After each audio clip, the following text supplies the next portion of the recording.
आदरामध्ये स्मारक समिति के सम्मान्य अध्यक्ष राजेंद्र गुप्ता जी, माननीय सह विभाग संघचालक महोदय, माननीय प्रांत संघचालक जी,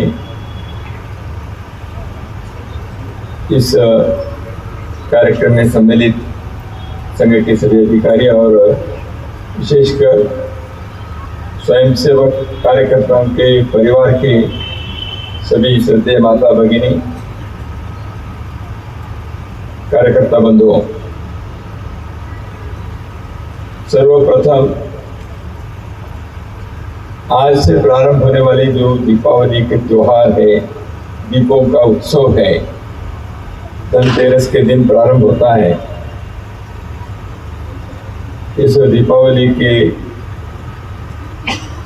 शुभ अवसर पर आप सभी को, सभी परिवारजनों को, समस्त समाज को हृदय से मंगल कामनाएं, हार्दिक अभिनंदन और आने वाला वर्ष हम सबके लिए, भारत राष्ट्र के लिए और विश्व की समस्त मानव जाति के लिए शुभ और कल्याण के पर्व हो,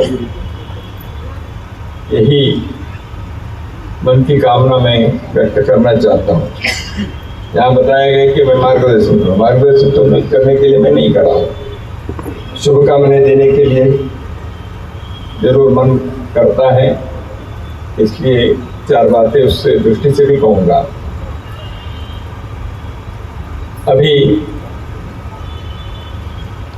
इस मंचीय कार्यक्रम से पूर्व इसी मंच से दिव्य ज्योति जागृति संस्था के श्रद्धेय साथियों ने जिस प्रकार के संगीत माधुर्य के भजन के द्वारा हम सबके हृदय के अंदर भावनाओं को, तरंग को उन्होंने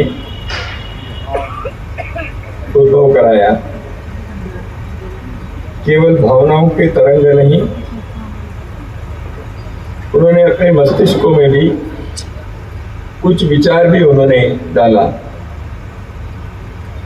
अपने को सोचने के लिए भी कुछ उन्होंने कई विषयों को भी हम लोगों के सम्मुख उन्होंने प्रस्तुत किया। वैसे तो त्योहार है और ऐसा पर्व में आनंद से रहने के लिए मन करता ही है, इसलिए चारों आतिशबाजी की आवाज भी शुरू हो गई है और घर में भोजन में मिठाई बनती है और घर को साफ सफाई करके एक सुंदर वातावरण भी हम बनाते हैं, नए वस्त्र पहनते हैं,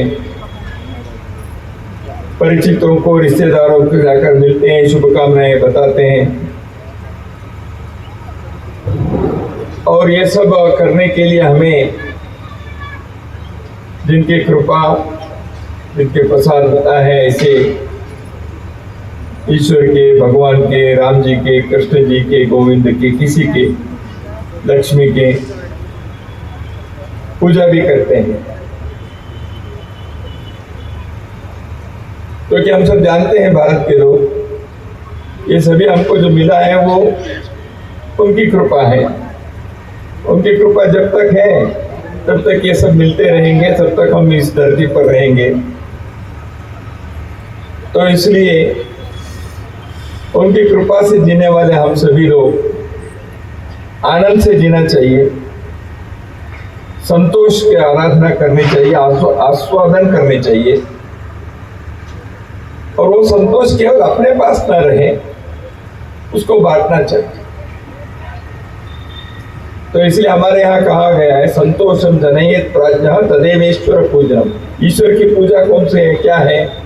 संतोष को, आनंद को, सुख को दूसरों के साथ बांटने से वह आनंद कई गुना बढ़ जाता है। तो इसलिए वही ईश्वर पूजा है। संतोषम जनयेत प्राज्ञः तदेव ईश्वर पूजनम, वही ईश्वर पूजा है। तो इसलिए मनुष्य मात्र को, प्राणी मात्र को सुख में रहने की कामना करना ही अपने आप में आनंद है। और वो सुख में रहने के लिए हम कुछ और करें तो वह आनंद कई गुना बढ़ जाता। तो इसलिए तीज त्योहार में आनंद से रहने के लिए, लेकिन वो चिंतन के भी एक, विचार करने के लिए भी एक मौका है उसमें, क्योंकि प्रत्येक पर्व कुछ संदेश के साथ आता है।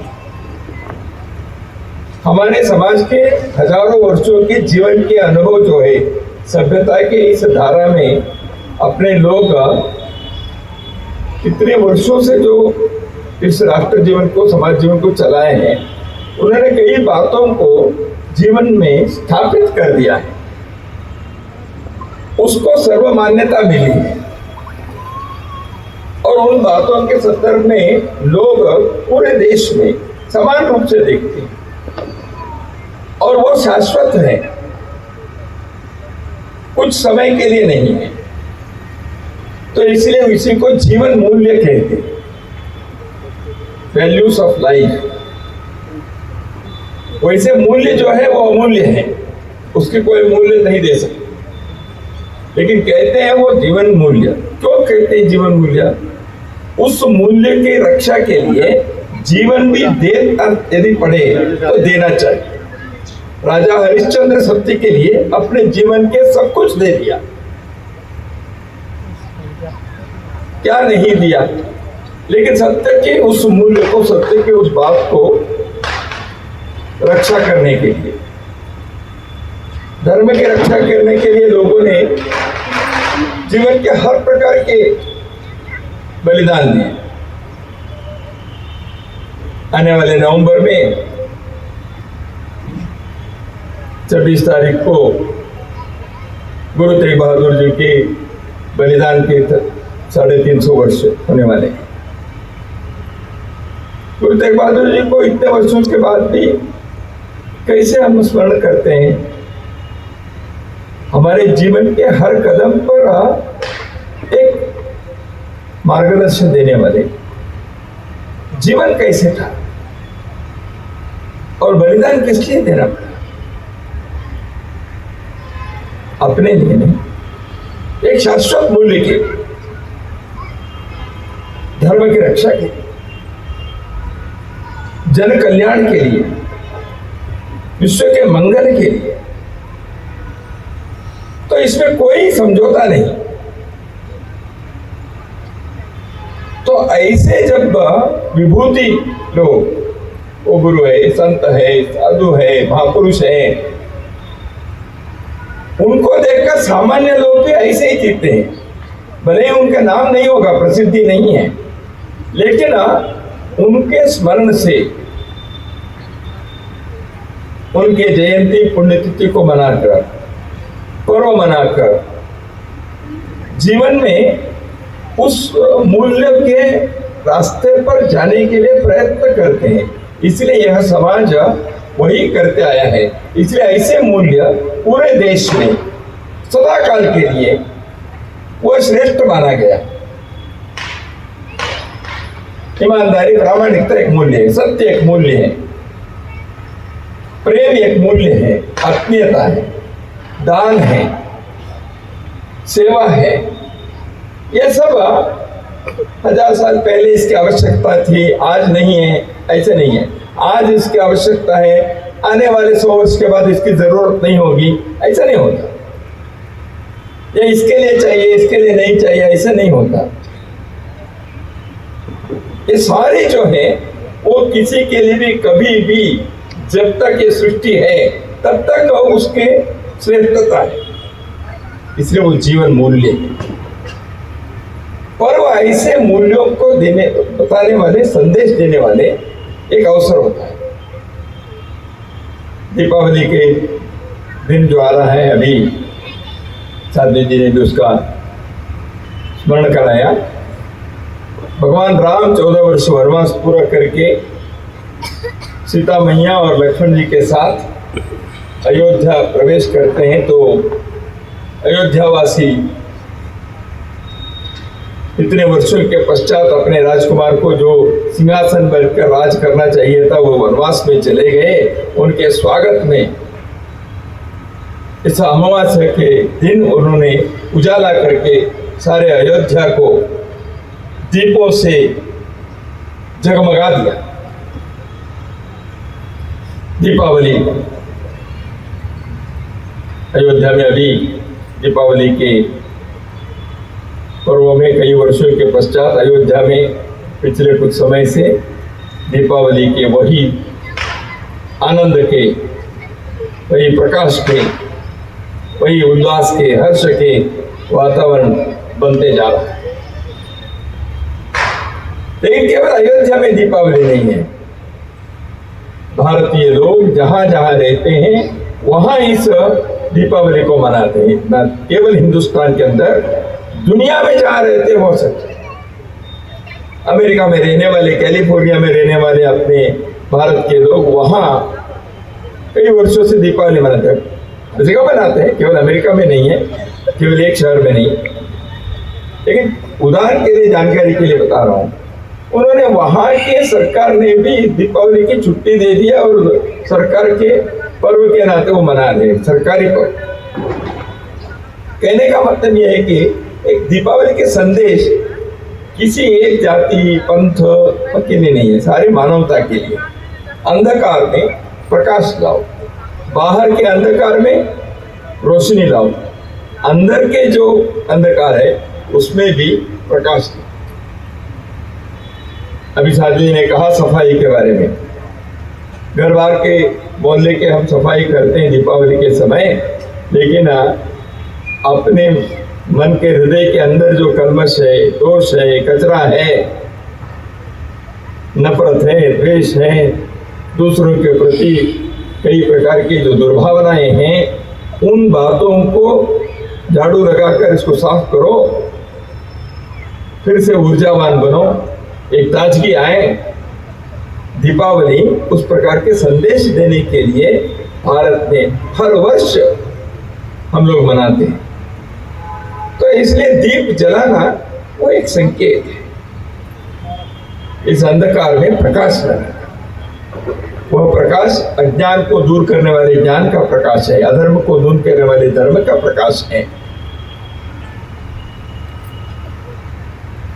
तो वह जरूरतमंद लोगों के लिए जीवन के कुछ सुख को कुछ समय के लिए भी क्यों ना हो, ऐसे वो आनंद में रहे, ऐसे सेवा के प्रकाश लाना चाहिए जो माधवराव मूल्य स्मृति की समिति ने उस प्रकार की सेवा के प्रकाश लाने के लिए जो प्रारंभ किया है कई वर्षों पहले, उसके हमने यहाँ थोड़ा सा सुना।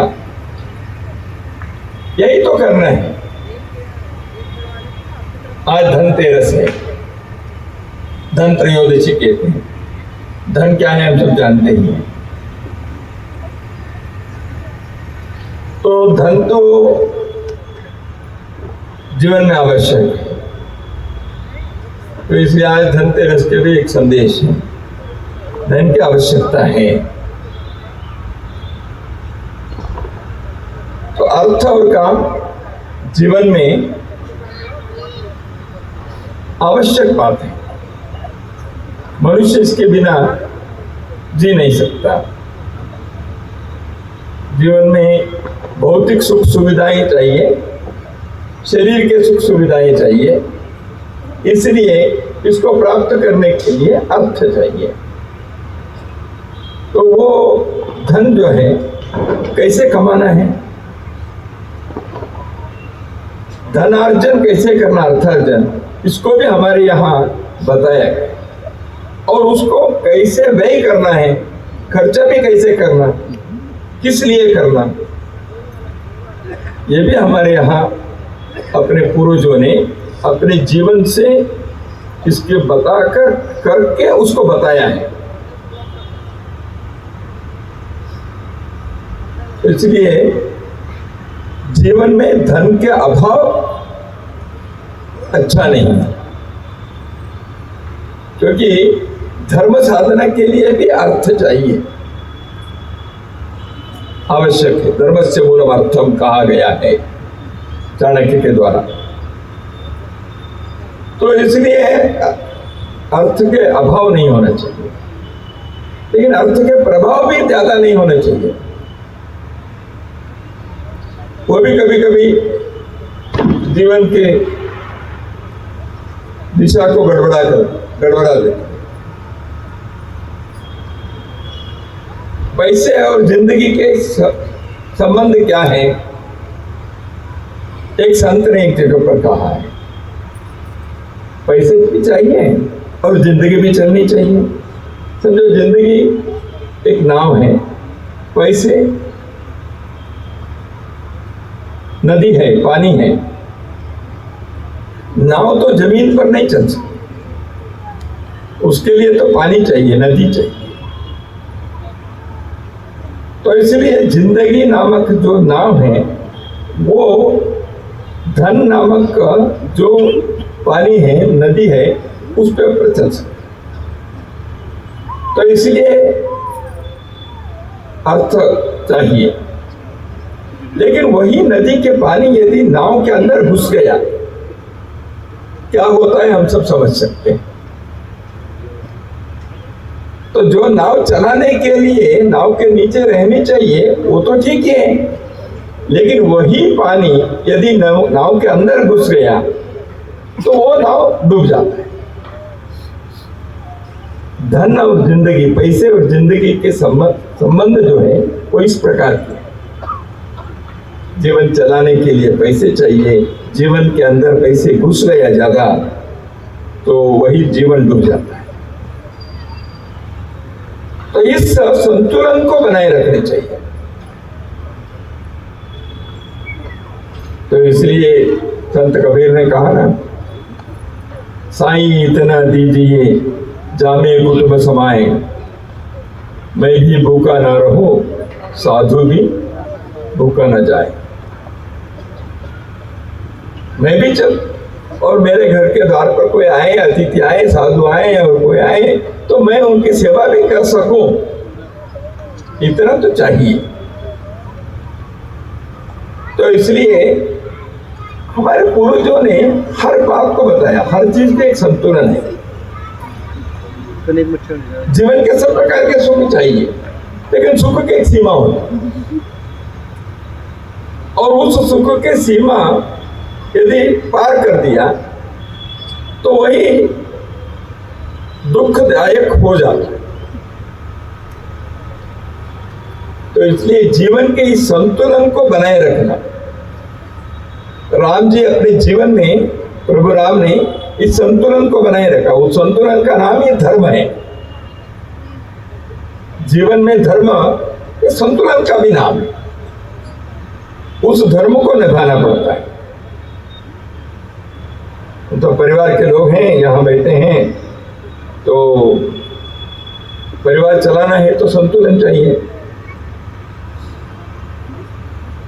परिवार में सब आयु के लोग रहते हैं। यदि संयुक्त परिवार है तो आजकल कम ही है, लेकिन जहाँ दो है, 3 पीढ़ी के लोग रहते हैं, तो इसलिए आयु में अंतर है। आयु में अंतर है तो शरीर के ताकत में भी फर्क है। बुद्धि भी सभी के समान रहता, ऐसे नहीं है। लेकिन ये परिवार को परिवार बना के रखते हैं, वो कैसे संभव है? तो वो बैलेंस, घर के लोग एक दूसरे के साथ एडजस्ट करते हुए उस बैलेंस को बनाए रखते हैं। अपने घर के अच्छी बातों को बाहर रखते हैं, घर की कुछ बातें हैं जो बाकी लोगों को मालूम नहीं होनी चाहिए, आवश्यक भी नहीं है, तो उसको घर के अंदर छिपा के रखते हैं। क्यों ऐसे करते हैं? भाई, जो दूसरों के लिए प्रेरणा नहीं देने वाले हैं उसको बाहर मत बताओ। दूसरों को भी आनंद देने वाली जो बात है सबको दिखाओ। तो इसलिए ये संतुलन है, घर के अंदर, समाज के साथ, पड़ोसियों के साथ, ये बैलेंस बनाए रखना पड़ता है। मैं तो प्रचारक हूं, पति पत्नी का बैलेंस कैसे होता है मुझे मालूम नहीं है, लेकिन मैंने जो सुना है देखा है उसके बारे में तो बता सकता हूं। कबीर की एक कहानी याद आती है, कबीर जी के जीवन की। संत कबीर गृहस्थी थे, तो कबीर जी एक दिन घर के कुछ काम करते बैठे थे, तो एक नौजवान आया, थोड़ा चेहरा नीचे गिरा हुआ था, दुखी था। तो कबीर जी के पास आए, कबीर ने पूछा क्या भैया? तो लड़के ने कहा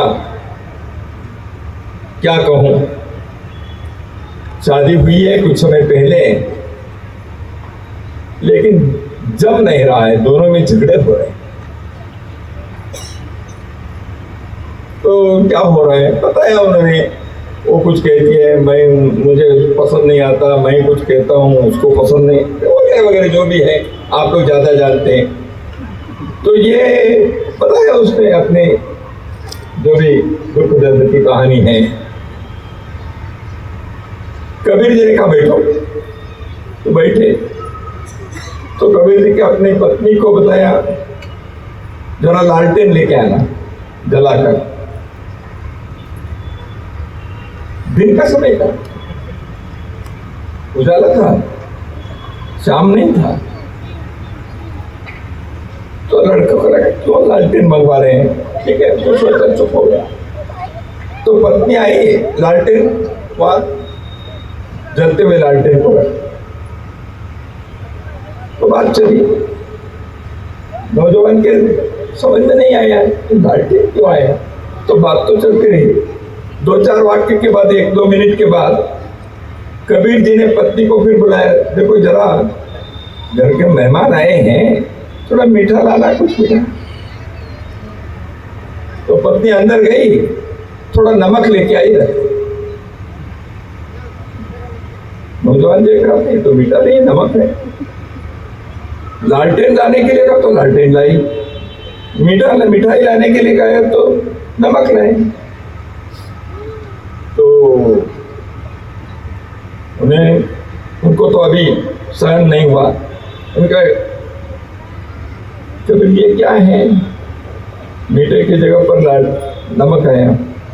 देखो भैया थोड़ा सा समझदारी से काम करना पड़ता है, तुमको घर संभालना है, तो उसका इसका क्या संबंध है? देखो मैंने लालटेन मंगवाई, तो दिन का समय है, काय के लिए लालटेन चाहिए तुमको? ऐसे मेरी पत्नी ने मुझे पाठ नहीं पढ़ाया, ठीक है कुछ बात होगी, मुझे समझ में आता है दिन का समय लालटेन नहीं चाहिए, कबीर जी को समझ में नहीं आता है क्या? ऐसे उसने सोचा होगा, ठीक है कोई काम होगा, ऐसे करके वो लालटेन लाई रख दी। तो मिठाई में मंगवाए, तो मिठाई शायद घर के अंदर नहीं है, घर में शायद गुड़ भी नहीं है, मिठाई नहीं है, तो कैसे वो नमक ला कर रखी? मुझे समझना चाहिए, लालटेन तो लाई बिना पूछे, तो नमक लाई तो मैं क्यों पूछूं? समझ में नहीं आता क्या ये मिठाई है क्या? ये नमक मिठाई होता है? ऐसे तुम्हारे सामने मैं डांटा नहीं उसको, तो मैंने समझ लिया घर के अंदर मिठाई नहीं है इसलिए वो नमक रखी है। तो इसलिए ये समझदारी चाहिए भैया, तुम ऐसे करो, ऐसे कहा। मुझे पता नहीं आप लोग करते हैं नहीं करते हैं, वो आपकी है। तो मैंने जो कहानी पढ़ी है वो आपके सम्मुख इसलिए मैंने रखा, ये संतुलन चाहिए, समझ एडजस्टमेंट चाहिए, पति पत्नी को समझदारी से काम करना पड़ता है। ये कुटुंब के जो जीवन है भारत की विशेषता है। हमारे देव देवता ये सब कुटुंबी है, शिव जी के कुटुंब है, लक्ष्मी नारायण विष्णु और लक्ष्मी वो भी एक कुटुंब है। हमारे देव देवता ये सब कुटुंब के हैं। तो शायद इसीलिए हमारे लोगों ने कहा, हमारे पूर्वजों ने, हमारे देव देवताएं कुटुंब कैसे चलाना ये दिखाने के लिए ऐसे देव देवताएं हमारे लोगों ने कल्पना कर। वैसे श्रीमन नारायण को जगत सृष्टिकर्ता को कहते हैं, वो जगत कुटुंबी है, सारे विश्व के परिवार के वो मुखिया है। इसलिए कहते हैं प्रकृति और पुरुष, जो विश्व के सृष्टि करता है वो प्रकृति माँ है, वो पिता है। इसलिए सारे विश्व को भी हमने कुटुंब के नाते ही सोचा है। तो इसलिए कुटुंब जीवन में जो एक केंद्र बिंदु है, समाज रहता है कुटुंब के कारण। भारत हजारों वर्षों से इस प्रकार के परिवार के कारण बचा हुआ है। देखिए, भारत का कितने वर्षों तक विदेशी लोगों ने, आक्रांताओं ने यहाँ आक्रमण किया, संघर्ष हुआ, यहाँ आए, अपने युद्ध लड़ाई हुई, हमारे समाज के अंदर उन्होंने बहुत सारे दमन किए, मठ मंदिर तोड़े, राज किया, यहाँ लूट किए, ये सब हुआ है। हमारे विश्वविद्यालयों के, हमारे महाविद्यालयों के, हमारे गुरुकुलों के उन्होंने तोड़ डाला, हमारी माता भगिनियों के साथ उन्होंने बलात्कार किया। कितने प्रकार के हमारे यहाँ हुआ है, लेकिन फिर भी हमारे समाज बचा रहा, हमारे राज गए, हमारे उद्योग चरमरा गए, हमारी शिक्षा की व्यवस्था नष्ट हो गई, हमारे पंचायत राज व्यवस्था ध्वंस हो गई। ये सारे होने के बाद भी भारत बचा रहा। कैसे बचा रहा? हमारे कुटुंब व्यवस्था के कारण, हमारे परिवार व्यवस्था के कारण। हमारे परिवार के लोगों ने पीढ़ी दर पीढ़ी अपने समाज के इन सारी व्यवस्थाओं को उन्होंने अगली पीढ़ी को बताया। शिक्षा है, माता पिता ने अपने बच्चों को वही सिखाया, वेद सिखाया, उपनिषद सिखाए, ग्रंथ सिखाए, सब प्रकार के अगली पीढ़ी को सिखाया उन्होंने। कोई व्यवसाय कर रहे हैं, बुनना है, ज्वेलरी बना रहे हैं, मटका बना रहे हैं, तो अपने बच्चों को सिखाया उन्होंने। सभ्यता की ये सारी यात्राएं घर के हर पीढ़ी को, अगली पीढ़ी को सिखाते सिखाते सिखाते इसको बचा के रखा उन्होंने, नहीं तो नहीं होता। चारों ओर सब प्रकार के आक्रांताओं ने जो लूट बचाया था, खून खराबा हो रहा था, युद्ध लड़ाई में अपने लोग व्यस्त थे, तब इस समाज को किस चीज ने बचा के रखा? परिवार व्यवस्था। सारे विश्व के सामने एक मॉडल है भारत के परिवार। विदेश में जब यात्रा करने के लिए मौका मिला, अमेरिका देश में जो इसमें अफ्रीका से वहाँ के अफ्रीकन काले लोगों को लेकर गए और उनको गुलाम बनाया था। वर्षों तक वो गुलाम रहे, उनके परिवार व्यवस्था टूट गई, गुलाम लोगों को बड़े उद्योगपति और जमींदारों के घर में गुलाम रहना पड़ा, उनकी पारिवारिक व्यवस्था टूट गई। जब ये गुलामी पद्धति समाप्त हो गई, वहाँ के कुछ लोगों ने व्यवस्था की कि हम फिर से एक बार जो गुलाम रहे अफ्रीका के मूल के काले लोग जो थे, उन्होंने हमारी परिवार व्यवस्था को पुनर्जीवित करना चाहिए, इसे सोचकर संस्था शुरू की। भाई बहन, चाचा चाची, चचेरे भाई, ममेरे भाई, फूफा बुआ, ये सारे संबंध टूट गए थे, लेकिन उन्होंने इस संस्था से शुरू की। मैं उस संस्था में गया था, उन्होंने मुझसे पूछा, मैंने क्या कहानी है बताया, आंखों में आंसू आती है उनकी कहानी सुनने पर। लेकिन उनको मैंने पूछा, ये परिवार व्यवस्था फिर से आप शुरू कर रहे हैं, इसके लिए आपने मॉडल कहाँ से? तो मुझे गर्व लगा उनका उत्तर सुनकर। उन्होंने कहा, हम आपके देश चाहे इंडिया में हम आए थे, राजस्थान में, तमिलनाडु में, अन्य अन्य राज्यों में 4-4 दिन 8-8 दिन रहकर गांवों में, शहरों में घर कैसे संभालते हैं, परिवार कैसे संभालते हैं, ये हमने 25 साल पहले आकर ये सब देखा हमने। तो विश्व के लिए एक मॉडल है, परिवार कैसे रहने चाहिए, आपस में आत्मीयता संबंध कैसे होने चाहिए, सबके सुख के लिए सभी कामना करते हैं, सबके सुख के लिए सभी मेहनत करते हैं, ये होना चाहिए। तो इसलिए परिवार की इस व्यवस्था को बनाए रखने के कारण संस्कृति बची है। शिक्षा बची हुई है, कृषि, उद्योग, ये सारे बचे। इसलिए परिवार व्यवस्था समाज को, भारत को, राष्ट्र को बचाने की एक श्रेष्ठ रचना है। संस्कृति बचती है इसी। तो इसलिए परिवार के जो संबंध, आपस में आत्मीयता, विश्वास है, वो नहीं टूटना चाहिए। स्वार्थ आ गया, लालच आ गए, मैं उनसे क्या कम हूं, ऐसे दिमाग में घुस गया, परिवार के बिखरना शुरू होता है। तो इसलिए हर किसी को इस विषय के बारे में सजग रहना चाहिए। अपने त्याग से परिवार को बचाकर को, हम भारत पिता के वाक्य के लिए प्रभु राम ने क्यों इतने वर्षों तक वनवास करना चाहिए था? एक व्यवस्था है। ठीक है, मुझे कष्ट होता है, भाई के साथ रहना चाहिए जंगल में, इसलिए लक्ष्मण चला, साथ में पत्नी नहीं गई थी, पत्नी को उन्होंने छोड़ा, अकेले चले।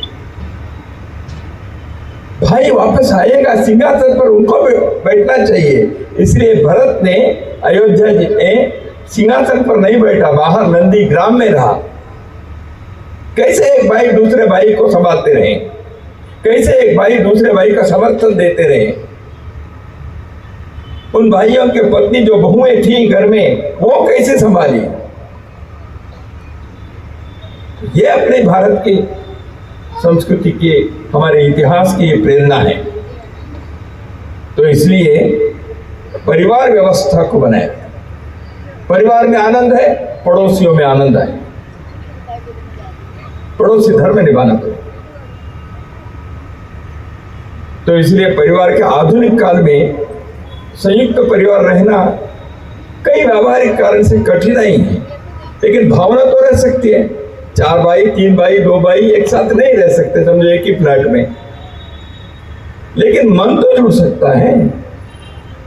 उनके बच्चे हमारे घर में पढ़ेंगे या हमारे बच्चे उनके घर में पढ़ेंगे, महीने 2 महीने में एक बार जाना आने करेंगे कि शहर में, तो हम सब आ सकते हैं। तो इसके मन में मिलाप रहें, एक दूसरे की मदद करें। हम एक परिवार की, ठीक है, एक ही मकान के अंदर रहना कुछ व्यावहारिक कारण से संभव नहीं होता, समझ लिया। भावना तो जुड़ सकती है, एक दूसरे के सुख दुख में सहभागी हो सकते हैं, होना चाहिए। ऐसे परिवारों को जब देखते हैं हम जैसे लोग प्रवास में, मन को आनंद होता है। ऐसे असंख्य परिवार ऐसे भी हैं, यह आनंद की बात है। इसलिए शिक्षा के कारण, धन के कारण, प्रतिष्ठा के कारण एक व्यक्ति आगे बढ़ गया परिवार में, बाकी व्यक्तियों के मन में जलन नहीं होना चाहिए। तो जो आगे बढ़ गया उसके दिमाग में अहंकार नहीं होना चाहिए। सबको संभालने का काम उसका भी है, जो आगे बढ़ा, जो आगे बढ़ा उसके साथ रहने के वो है हमारा ऐसे गर्व रखना, बाकी लोगों का भी काम है। जब यह संतुलन होता है, परिवार बना रहता है। ऐसे परिवार को देखते हैं हम, ऐसे खुशी से रहने वाले, एक दूसरे को मदद करने वाले, एक दूसरे के साथ संभालने वाले, ऐसे परिवार को, ऐसे परिवार की माता बहनों को हम जब देखते हैं, मन आनंद से प्रफुल्लित हो जाता है। और परिवार है तो भारत के परिवार है भाई, हमारे संस्कृति के हैं, क्योंकि वो परिवार जो संस्कृति के पालना है, वो क्रेडल ऑफ आवर कल्चर। तो इसलिए अपनी भाषा, अपने भूषा, ये भी अपने ही होने चाहिए। सीखे, अंग्रेजी सीखे, फ्रेंच सीखे, जर्मन सीखे, क्या पंजाबी, हिंदी, अपने मातृभाषा के बारे में जानकारी है कि नहीं आपके बच्चों को? अगली पीढ़ी के बच्चे अंग्रेजी मीडियम में गए तो न पंजाबी जानते, न हिंदी जानते, पढ़ना नहीं आता है, हमारे साहित्य मालूम नहीं है, हमारे संस्कृति के 4 शब्द मालूम नहीं है, न कबीर के दोहे मालूम है, न मानस के मालूम है, न गुरुओं के वाणी मालूम है। ऐसे नहीं होना चाहिए। दुनिया में कहीं भी जाकर खड़े रहेंगे तो हम बचपन में जो बातें सीखे हैं अपनी भाषा में, हमारी मातृभाषा में उसके गर्व है।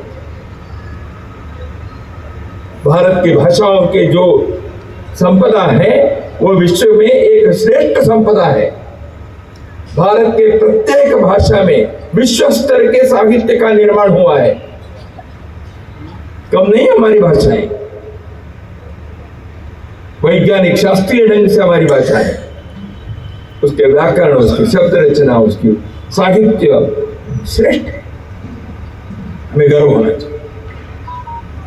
तो इसलिए अपने बच्चों को गर्व, इसलिए स्वभाषा स्वभूषा, भारत के परिधान को, हमारी वेशभूषा को पहनने के एक, हाँ ठीक है, 300 पैसे दे नहीं पहन सकते किसी कारण से, विशेष अवसर पर पहने, तीज त्योहार में पहने, शादी विवाह कार्यक्रम में पहने, जन्मदिन पर पहने,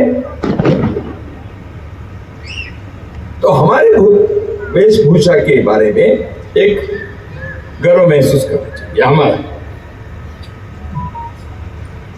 ये आवश्यक। ऐसे ही भजन और भोजन, अभी हमने बहुत सुश्राव्य भजन सुना, कितने अर्थ है, जीवन को, मन को प्रफुल्लित करता है, जीवन के स्तर को उठाता है, आनंद के सागर में जैसे हम हैं उस प्रकार के अनुभव होता है। प्रत्येक भाषा में भजन है। भगवान के भजन जो है वो, एक संत ने कहा, ये जो भजन है यह भगवान के दरबार के जो द्वार है उस दरवाजे के ताला लगा हुआ है। तो कुछ लोग अध्यात्म के साधना से उस ताले को खोलते हैं। सामान्य सभी लोग अध्यात्म की साधना नहीं कर सकते, लेकिन उनके लिए चाबी दिए हैं। वो भजन जो है, ये भजन उस ताला को खोलने वाली चाबी है। तो इसलिए ये भजन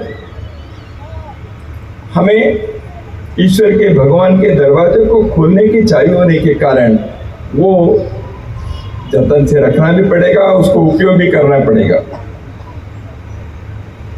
तो इसलिए प्रत्येक भाषा में इतने संगीतमय भजन है।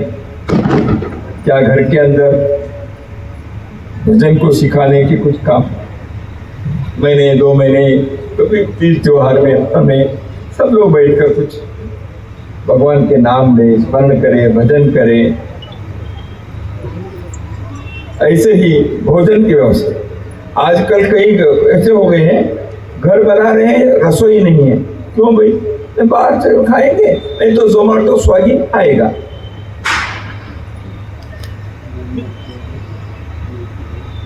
भोजन बनाना भी सीखना चाहिए, केवल महिलाओं को नहीं, पुरुषों को भी सीखना चाहिए। तो नहीं, बनाना केवल नहीं है, भोजन अपने स्वादिष्ट भोजन, भारतीय भोजन। ठीक है, कभी बाहर गए अनंत के लिए, कोई फॉर ए चेंज, वो कोई आपत्ति नहीं है। यात्रा में है, प्रवास में है, पिकनिक में गए, हो सकता है।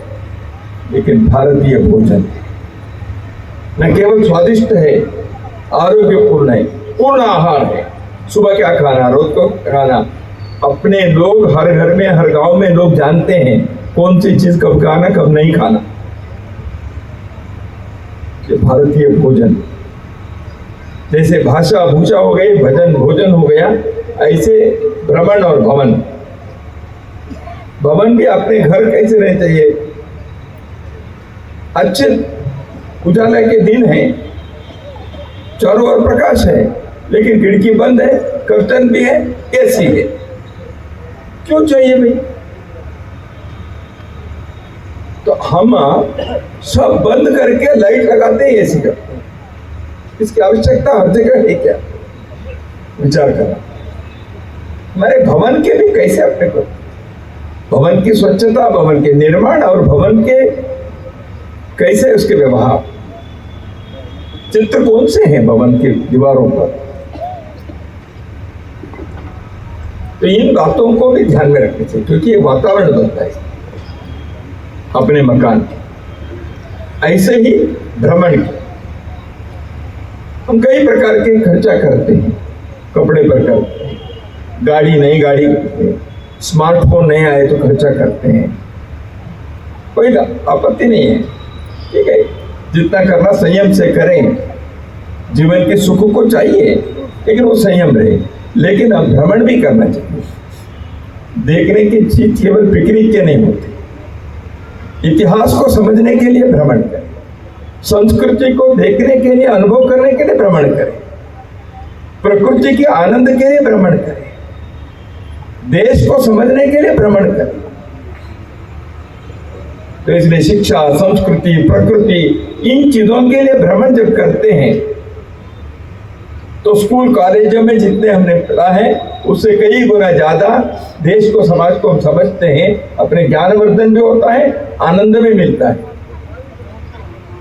इसलिए भाषा, भूषा, भ्रमण, भजन, भोजन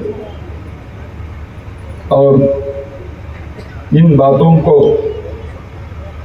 इन 6 बातों को प्रत्येक घर में हम यदि विचार करें परिवार में, और संतुलन के, संस्कृति के इन बातों को संदेश देने वाले अवसर, दीपावली का यह स्वर्णिम अवसर है, इसे मैं मानता हूँ। भारत के लोगों ने तो सारे विश्व को ही एक कुटुंब माना है, तो इसलिए अपने कुटुंब से सारे विश्व के कुटुंब तक का मन विशाल होना चाहिए। ये होना है तो अपने समाज के अंदर भी सभी को भाई बहन मानना पड़ेगा, आचरण व्यवहार में करना पड़ेगा, कोई अगड़ा पिछड़ा नहीं, कोई ऊंच नीचा नहीं। तभी तो विश्व कुटुंब की बात कहने में अपने को नैतिक अधिकार मिलता है।